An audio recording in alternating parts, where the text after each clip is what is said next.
Kapuso Drama King at bida sa Green Bones na si Dennis Trillo bumisita sa 1Z Entertainment Studios para sa SB19. Mukhang may aabangan tayong mga contents mula kay Dennis Trillo sa kanyang mga TikTok videos at maging sa parang interview na rin ni Dennis sa SB19 dahil ang SB19 lang naman ang kumanta ng OST ng Green Bones. Samantala, narito si Dennis Trillo para sa billboard ng Green Bones sa GMA Building. Congratulations sa mga bumubuo ng Green Bones, especially sa GMA Pictures at Brightburn Entertainment.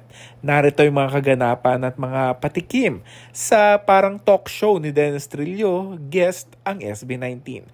May dance TikTok video na rin tayo na na-upload na rin ngayong araw, no? Nakita natin kung gaano kakulit talaga itong si Dennis Trillo na mukhang pang-anim na miyembro ng SB19 dahil hindi nagkakalayo ang kanilang mga kagwapuhan at pabatang-pabata na talaga itong si Dennis Trillo dahil sa kanyang, syempre, napakagandang may bahay na si Jeneline Mercado ay talaga namang silang dalawa, power couple talaga in showbiz na ang ganda talaga ng aura nila at mukhang in love talaga hanggang ngayon. Kaya si Dennis Trillo makikita natin in his pogiest era, no? Dahil tingnan mo, no, may bagong haircut din siya, napakagwapo niya, napakalinis, napakabango, 'di ba?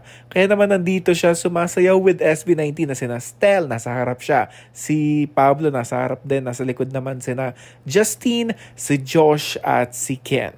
I can't wait na makita ang mga ibang contents na ginawa ni na Dennis with SB19. Kung ano man ito at kung ano nga ba talaga ang mga aabangan natin with SB19.